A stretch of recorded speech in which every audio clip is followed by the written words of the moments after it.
ka badan 100 qof oo isugu jira caruur iyo dad waaweyn ayaa waxa isbitaalka kalkaal ee magaalada Muqdisho uga bilowday qaliin lacag la'aan ah oo loogu sameynayo dhanxanaga iyo faruurta jeexan waxaana ololahaani taabagelinaya Kalkaal Hospital Foundation Belarus iyo sidoo kale Ismail Training bukaanada loo sameynayo adeegana ayaa waxay ka kala yimaadeen qaar ka mid ah gobolada dalka iyo gudaha caasimadda magaalada Muqdisho ololahan qaliinka ah oo lacag la'aanta ayaa waxa uu bilowday 1 bishan isagoona ku eg ilaa 10 Maarso ugu horeyn ayaa waxa warbaahinta la hadlay Cabdiqaadir Maxamuud oo ku magac dheer Dr. Xaaji oo ah gudoomiyaha guud ee isbitaalka Kalkaal Foundation ahna dhakhtarka caruurta ee isbitaalkaasi waxaana faahfaahin ka bixiyay qaliinkan lacag la'aanta ah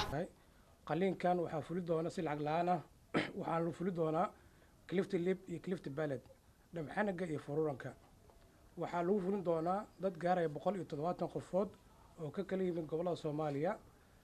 age-kooda waxay kala leeyihiin da'dooda iyo 6 bilood dhashay ilaa 60 sano jir oo u dhaxeeya gobolada ay ka yimaadeen waxa kamid ah Laascaanood gobolada Shabeellada Hoose Shabeellada Dhexe Kuntuwaarey Baayo Bakool iyo dhammaan gobolada Soomaaliya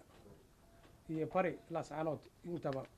qaliinka waxa si lacag lagu sameeynaa wuxuuna socon doonaa muddo laga bilaabo Maajkooda bilawnay wuxuuna joogsan doonaa Maarso 10keeda sidoo kale mid ka mid ah dhaqaatiirta ajaanibta ah ee ka howlgala isbitaalka Kalkaal ee magaalada Muqdisho ayaa dhankiisa waxa uu ka warbixiyay hay'adaha taabagelinaya ololahan loogu talagalay in qaliin looga sameeyo dhanxanaga iyo faruurta jeexan dhakhtarku wuxuu dhaawaa markii ugu horeysay Soomaaliya imaano waxaan xiriir la lahayn hay'adda khayriga ah ee Kalkaal Hospital Foundation ilaa hal sano markaan waa markii ugu horeysay imaano waxaan joogeynaa ilaa iyo 10 maalin waxaan sameyn doonaa qaliimo aad u far badan oo inoo imaadeen dad aad u far badan oo ka kala yimid gobolada dalka over this period. We are here for about 10 days and we hope to at least manage as many patients as possible. qaar ka mid ah waalidiinta caruurtooda loogu sameeyay qaliinkan lacag la'aanta ah oo warbaahinta la hadlaya waxay u mahadceliyeen dhaqaatiirtii caruurtooda ugu fulisay qaliinkani iyo sidoo kale dhammaan maamulka iyo shaqaalaha isbitaalka Kalkaal Foundation ee magaalada Muqdisho. Raafiya Cabdullaah Geed waxaan ka imid gobolka Galgaduud gaar ahaan Ceelbuur waxaan wataa labadan caruur ma sha Allah hay'adda Kalkaal wax badan ay noo qabatay labadan cunug uga faruuran oo mataqaan cuntada ku dhiban oo dabaysha iska galayso ilaahay mataqaan ila kulmiyo aygan wax fiican bay ii qabteen alxamdulillah farq weyn oo u dhaxeeyo alxamdulillah cunuga markaan keenay faruurtiisa ay kale caruurta fiiciisa way ku caan jireen markii faruuri la dhaha kuwa la dhashta oo isku haysko abeeyihiin uu diri jiray alxamdulillah maanta faruurtiisa markay imaanayeen hadda saytay adbo u jeedaa inay farq u dhaxeeyo ugu dambeyntii Dr. Galad Shiil Ducaale oo ah gudoomiyaha isbitaalka Kalkaal ee magaalada Muqdisho ayaa waxa uu tilmaamay in aysan ahayn markii ugu horeysay oo ay sameeyaan qaliin lacag la'aan ah dhanka kalena waxa uu ka warbixiyay qaliinadii hore ay ugu guuleysteen isbitaalka Kalkaal Specialty Hospital wuxuu mar walba bulshada ugu jiraa qayb muhiim ah oo aan isleenahay waxa uga qaban kartaan wax badan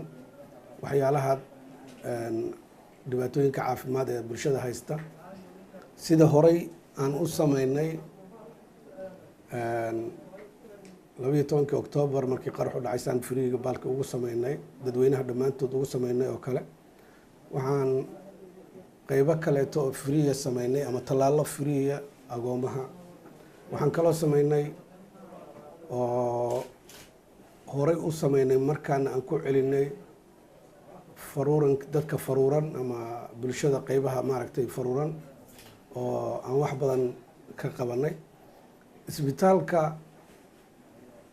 waxyaalaha uu qabto dhamaantood waa wax maaragtay